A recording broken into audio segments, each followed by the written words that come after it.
The night was brutally cold, the kind that turns breath into mist and silence into something almost sacred. In the quiet streets of Maplewood, a sleepy town tucked between endless cornfields, a faint sound broke the stillness, a baby's cry. Martha Lawson, the senior night nurse at St. Mary's Community Clinic, was about to close the front door when she heard it. A desperate, fragile whimper. She froze for a second, her heart pounding in her chest. Slowly, she stepped outside. The parking lot was empty, covered in frost, but then she saw it. A wicker basket wrapped in a wool blanket, and inside, a newborn. Martha gasped, kneeling beside the tiny bundle. "Oh, sweetheart, who would do this to you?" she whispered. The baby's skin was pink from the cold, but his eyes, wide, searching, alive, seemed to beg for comfort. The police were called immediately.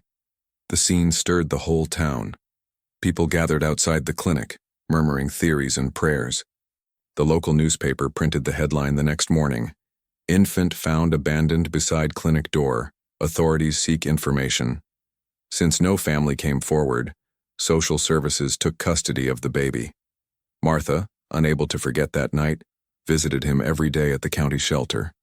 She watched as the caregivers named him Ben, after Benjamin, the son of the right hand, a name meant to bless him with strength and destiny. Within a few months, Ben was adopted by a couple from the next state, Mark and Helen Turner. They had been trying to have a child for nearly 10 years. When they first saw Ben, Helen wept. "He's ours," she whispered, holding him as though the world might take him away. Ben's early years were filled with warmth. He grew up in a modest home surrounded by laughter, love, and books. Helen was gentle, artistic, always humming while she painted. Mark was practical and kind, teaching Ben how to ride a bike and build model airplanes. But even in happiness, there were shadows. On Ben's 7th birthday, during a conversation with a curious classmate, someone asked, "Where were you born?" Ben hesitated. Helen's expression tightened. That night she sat beside his bed and said softly, "You came to us in a very special way. You were chosen." Chosen. The word felt magical and strange. As he grew older, Ben began to wonder what that really meant. He sometimes caught his parents whispering when they thought he wasn't listening. He noticed how Helen's eyes would glisten every year when his birthday came around. One winter, when he was 15, Ben overheard a conversation between his parents and a friend from church. The words, "found at the clinic," floated through the crack of the door like a ghost. His heart raced. That night he asked his mother directly, "Was I abandoned?" Helen's eyes filled with tears. She took a deep breath, then nodded. "Yes, sweetheart. But that doesn't define you. You were meant to be with us." He wanted to believe her. He really did. But deep inside, a quiet question began to grow. Why would someone leave a baby at a clinic door? Years passed, and the question never left him. Then, on his 30th birthday, something happened that would change everything. Helen, now frail and sick, called him to her bedside. Her voice was weak but steady as she handed him a small wooden box.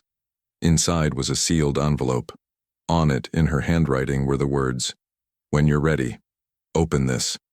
Ben stared at it, feeling the weight of decades pressing down on him. He didn't know it yet, but the truth inside that envelope would unravel everything he thought he knew about his past and his mother's love. If you were Ben, would you open that envelope immediately or wait until the right moment? Tell me in the comments below. Don't forget to subscribe for more true, emotional stories that will touch your heart. The envelope sat on Ben's kitchen table like a living thing, drawing his gaze every time he walked past. For 2 days he left it untouched, as if not opening it could delay whatever truth it contained. On the 3rd night, rain grit-tapped against the window and the apartment felt too small for his heartbeat. He made tea he wouldn't drink, sat down, and slit the seal. Inside there were 3 items: a clipped newspaper article from Maplewood dated January 12, 1995, a Polaroid of a wicker basket wrapped in a wool blanket, and a folded letter addressed to Benjamin Turner in a tidy, unfamiliar hand. He read the headline first, "Infant found beside clinic door," then skimmed until his eyes caught on a name: Martha Lawson, the night nurse who'd found him. The Polaroid trembled in his fingers.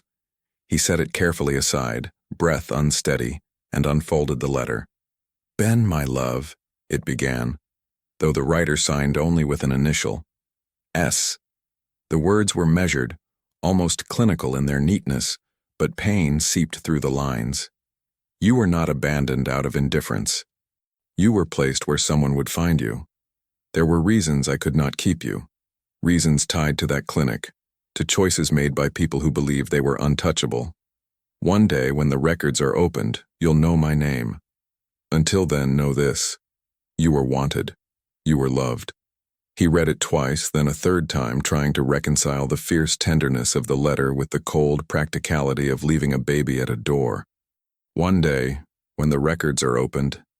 What records? Whose decision? Under what lock? The next morning he visited Helen with the envelope tucked inside his coat. She lay propped on pillows, thinner than he remembered, a pale scarf tied around her head. He sat on the edge of the bed and told her gently that he had opened it. When he mentioned the initials, S, something flickered in her eyes. Recognition or fear, he couldn't say. "I wasn't supposed to have that letter," Helen whispered. "The adoption agency, they sealed everything. But Martha, she came to see me once after you were placed with us. She said there were details that would matter to you someday. She slipped me the letter and the clipping. She begged me to wait." "Wait for what?" Ben asked. "For a law to change," Helen said, coughing softly. "They were pushing a bill to let adult adoptees request original birth certificates. It stalled for years, but there's talk it finally passed. I thought, before I go, you should have what we have." Ben held her hand, thumb brushing the paper-thin skin. The familiar ache, the wish that love could be a shield against time, rose in his chest. "Do you want me to look?" he asked. "I want you to be free," she said, steady now. "Whatever that means." That afternoon he called the county clerk in Maplewood. Her recorded voice sent him through a daisy chain of menus until a patient staffer confirmed it. The state had enacted a law 6 months earlier, allowing adoptees over 21 to access their original birth records unless there was a contact preference form restricting release. "You'll need to file a request and show ID," the clerk said. "Processing takes a bit, but it can be done." A part of Ben unclenched, like a door finally giving way after years of pressure. He scanned and submitted the forms that night, hands shaking with a rush of hope and dread. How many of you would want to know everything, even if it hurt? And how many would protect the life you already have by not digging? Days stretched into weeks, pulling taut and humming with anticipation. He graded essays, rode the train to the university, laughed when his colleague, Priya, teased him about overwatering the office fern. But every time his email pinged, his stomach leapt. When the envelope finally arrived, state seal embossed, his name printed with bureaucratic finality, he couldn't breathe for a moment. He opened it at his desk. The document was sparse but explosive. Original birth certificate. Under child's name, a blank space with baby boy typed in. Under mother, a full name, Sarah Ann Whitaker, age 21. Occupation, nurse in training. Place of birth, St. Mary's Community Clinic, Maplewood. The paper blurred and steadied. Sarah, S. The letter's voice echoed in his mind. A nurse in training, connected to the clinic, connected to the door. There was one more notation, almost an afterthought in the margin. Record amended per court order in 1995. His pulse thudded in his ears. Amended by whom? And why? He flipped the page and found an attached memo, an index reference to a sealed court proceeding labeled Whitaker versus St. Mary's Community Clinic, with a docket number and a red-stamped date. The sight of it hit him like the first cold shock of a winter lake. There had been a case, a fight, and it happened the same year he was born. He looked up, the office suddenly too bright, too loud. Sarah Whitaker wasn't just a name on a line. She was someone who had tried to leave a record where a system insisted on silence. Ben reached for his phone and typed, Sarah Ann Whitaker Maplewood Nurse 1995. Headlines filtered in, old and yellowed by the internet's memory. One from a regional paper made his breath catch. Allegations of irregular adoptions rock St. Mary's Clinic. Whistleblower nurse files complaint. He stared at the screen, heart thundering. If Sarah was the whistleblower, what exactly had she been trying to expose, and where did he fit inside that story? He printed the article, tucked the birth certificate into a folder, and closed his eyes for a moment, hearing again the whispered line from the letter. "One day when the records are opened, you'll know my name." He knew her name now. But the why was a shadow waiting down the hall. Ben couldn't stop reading. Every headline, every archived article pointed back to one place, St. Mary's Community Clinic, the same door where his life had begun. 30 years ago, the clinic had been accused of falsifying adoption records and pressuring young women to surrender their newborns. And at the center of it all was a name that now pulsed in his mind: Sarah Ann Whitaker, nurse in training, age 21. The documents he'd found didn't just connect Sarah to the clinic. They suggested she had been the whistleblower, the one who tried to expose everything. That night, Ben sat surrounded by printouts and notes, the glow of his laptop casting long shadows across the room. He typed Sarah Whitaker, Maplewood, 1995, into every database he could access. Most results were dead ends, until one caught his eye. A short entry on the state's nursing board: Sarah Ann Whitaker, active license, current name, Sarah Collins. Address, Maplewood, IL. Ben stared at the screen.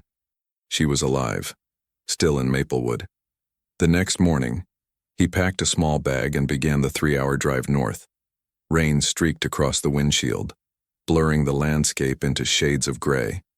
The highway signs grew familiar from his childhood road trips with Helen and Mark, though he saw them now with new meaning. He was driving straight into the past. When he reached Maplewood, the town looked frozen in time. Old diners, a shuttered movie theater, faded murals of harvest festivals. The clinic still stood on the corner of Birch and Main, newly painted, renamed St. Mary's Health Center. The glass doors reflected Ben's uncertain face. He stepped inside. The front desk clerk, an older woman with soft eyes, greeted him kindly. "Hi there, can I help you?" Ben hesitated. "I'm looking for someone who used to work here a long time ago. Her name was Sarah Whitaker." The woman frowned in thought. "Sarah Whitaker. Yes, I remember her. A nurse, right? Early 90s. There was a lot of commotion back then." She leaned closer. "You're not the first to ask. A reporter came by a few years ago asking about that whole situation." "What situation?" Ben pressed. The clerk's lips tightened. "Adoptions, records, things that went missing. You should talk to the Maplewood Gazette. They've got the old archives." Ben thanked her and drove straight there. The Gazette was small. One room filled with dust, humming computers, and a man named Roger who still managed the archives. Together they searched through microfilm until Roger stopped the reel and said quietly, "You might want to see this." The article was from 1996. "Whistleblower nurse disappears after allegations against clinic doctor." Ben's throat went dry. The story claimed that after accusing Dr. Leonard Hale, the clinic's director, of falsifying adoption records, Sarah Whitaker had vanished. Police suspected she'd fled town under pressure, though some feared she'd been silenced. He sat there, staring at her name printed in faded ink. If Sarah had disappeared, who wrote the letter? Outside, the evening air was cool and damp. He walked into a nearby cafe, ordered a coffee he wouldn't drink, and unfolded the letter again. The words looked different now. Heavier, more urgent. You were not abandoned out of indifference. You were placed where someone would find you. Maybe she hadn't disappeared. Maybe she'd simply become someone else. Ben pulled out his phone and searched the name Sarah Collins. His heart nearly stopped when he saw it. A listing for a home nurse still in Maplewood. Same initials, same age. She was there, alive, 2 miles away. He sat in silence, gripping the letter like an anchor. The truth he'd wanted his whole life was suddenly within reach. But so was the possibility of pain. Finally he stood, sliding the letter into his jacket pocket. Rain whispered against the glass as he stepped outside. He didn't notice the dark sedan parked across the street until he reached his car. Its headlights flicked on for a second, then off again. Ben froze. The engine started. The car pulled away slowly, disappearing into the night. He exhaled, shaken, but resolute. Whatever shadows followed him, he knew where he was going next. To the woman who left him by the clinic door, and to the truth, waiting 30 years to be found. The night air in Maplewood was damp with the smell of rain and memory. Ben drove through quiet streets lined with flickering lampposts, following the GPS toward the address listed under Sarah Collins. His heartbeat matched the rhythm of the wipers against the glass. Every turn felt heavier, every second closer to an answer he wasn't sure he was ready for. The address led him to a small white house at the edge of town, ivy climbing up its porch rails, a dim light glowing inside. He parked across the street and sat for a long time, staring. He thought about every birthday spent wondering who had left him, every question he'd buried to protect the family that raised him. And now, after 30 years, she was right there. He stepped out into the drizzle and crossed the street. His shoes sank slightly in the muddy grass as he approached the door. For a moment, he almost turned back. But then he saw a figure through the window. A woman in her 50s, silver threads in her hair, adjusting a blanket on an elderly man in a wheelchair. Ben took a breath and knocked. The woman turned, startled. She opened the door halfway, polite but wary. "Can I help you?" Ben hesitated. "Are you Sarah Collins?" She froze. The question hung between them like a wire pulled tight. "Who's asking?" "My name is Ben Turner," he said softly. I think you might know who I am." Her eyes widened, and then filled with something unspoken. Recognition, pain, memory. She stepped back a little, hand trembling on the doorknob. "Ben," she whispered, almost inaudible. "You grew up." The words hit him like a wave. He swallowed hard. "It's you, isn't it? You're Sarah Whitaker." For a long moment she didn't answer. Then with a shuddering breath she nodded. "Come inside." The house was small but warm. Photos lined the walls, none of them of babies. The elderly man she'd been caring for slept quietly in the living room. Sarah led Ben to the kitchen table and sat opposite him, her hands folded tightly together. "I always wondered when this day would come," she said, voice low. "When they passed that law, I knew it was only a matter of time before you found me." Ben leaned forward. "Why did you leave me there, Sarah? Why the clinic door?" Her eyes filled with tears. "Because it was the only place I knew you'd be safe." She told him everything, haltingly at first, then like a dam breaking. Back in 1995, she'd been a nurse in training at St. Mary's. She'd fallen in love with a young doctor, kind, ambitious, and married. When she got pregnant, the clinic's director, Dr. Leonard Hale, threatened her. If she didn't give up the baby quietly, he would destroy her career and expose everything. But when she refused, Hale took it further. He'd been running a secret adoption ring, falsifying records, placing babies for money. Sarah discovered files, payments, false certificates. She tried to blow the whistle, and the next morning the files were gone, her badge revoked, her name erased from the system. "They told me you'd already been taken," she said, shaking. "But I never signed anything. I didn't trust them, so that night I left you myself, right by the door where I knew Martha Lawson would find you." Ben sat speechless, his hands clenched. "You risked everything." "I loved you," she whispered. "But if I stayed, they would have taken you anyway, and maybe worse." A heavy silence filled the kitchen, broken only by the soft hum of the refrigerator. Ben's eyes burned. "Why didn't you come back? Why not tell me the truth sooner?" Sarah looked down. "Because Hale wasn't done. He had connections and people who made sure I disappeared. I changed my name. I thought you'd be safer never knowing." She reached across the table, hesitating, then touched his hand. "I prayed every year that you were loved. That's all I wanted." Ben felt tears slip down his face. "I was," he said. "Because of you." For the first time she smiled. Faintly, sadly. Then it was worth everything. But before either could say more, headlights flashed through the window, the same dark sedan from earlier idling by the curb. Sarah's face went pale. "They found us," she whispered. The engine outside rumbled low, steady, like a warning. Ben stood up slowly, heart pounding, while Sarah moved toward the window. Through the curtain, she saw the same dark sedan idling under the streetlight. "It's them," she whispered. "Dr. Hale's people. I told the reporter once and they came after me. I thought it was over." Ben clenched his fists. "After 30 years? Why now?" "Because the records were unsealed," she said. "You found them, didn't you? That means someone else knows too." The car engine revved once, then went quiet. Ben pulled out his phone. "I'm calling the police." Sarah caught his wrist. "No, not yet." Her voice trembled but held conviction.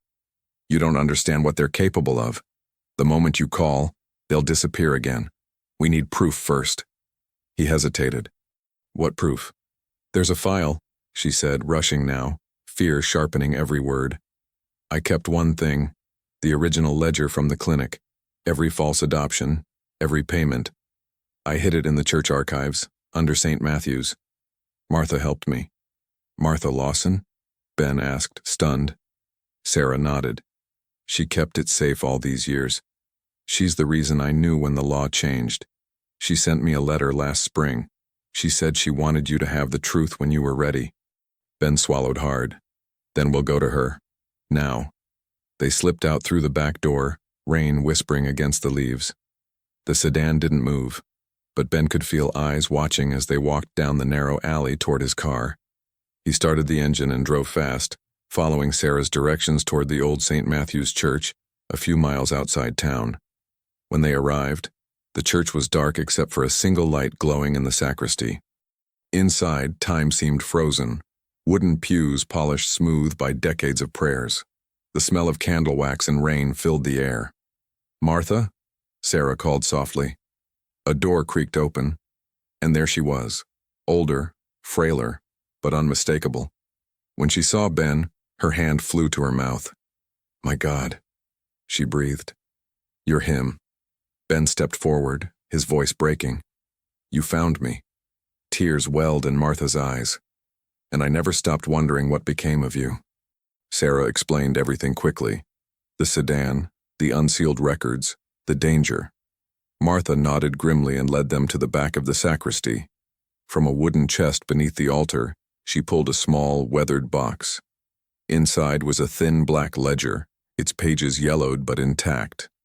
"This is what they were afraid of," Martha said. "Names, signatures, the money trail. It's all here." Ben stared at the pages. There were dozens of names, some marked paid, others pending. Next to one entry, his breath caught. "Baby boy, Whitaker, placed under Turner family." A payment note followed, signed L. Hale. His adoption had been bought. Sarah leaned against the pew, trembling. "They sold you," she whispered. Ben's chest tightened, but beneath the shock was something else, a fierce clarity. "No," he said softly. "They tried to, but they couldn't buy love." Sirens echoed faintly in the distance, growing closer. Martha stepped toward them. "I called the sheriff when I saw the car. It's time." By the time police arrived, the sedan was gone, but the ledger remained, undeniable proof of what had been buried for decades. Days later, the investigation reopened, this time under federal authority. Dr. Hale's name appeared again, tied to missing records and sealed settlements. Sarah gave a statement. Martha did too. And for the first time, the truth saw daylight. On the courthouse steps, reporters swarmed as Ben stood beside Sarah. She reached for his hand, tentative at first, then sure. "I thought I'd lost you forever," she said. He smiled through tears. "You never did. You saved me." She looked out at the flashing cameras. "Then maybe we both can start living now." That evening, as the sun set behind Maplewood's fields, Ben stood outside the clinic, the same door where his story began. The building was quiet, the wind soft, the world finally still.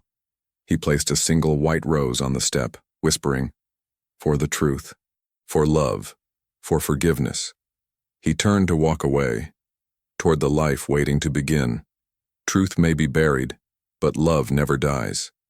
Sometimes, the greatest act of courage is forgiving the past and choosing to live free of its shadows.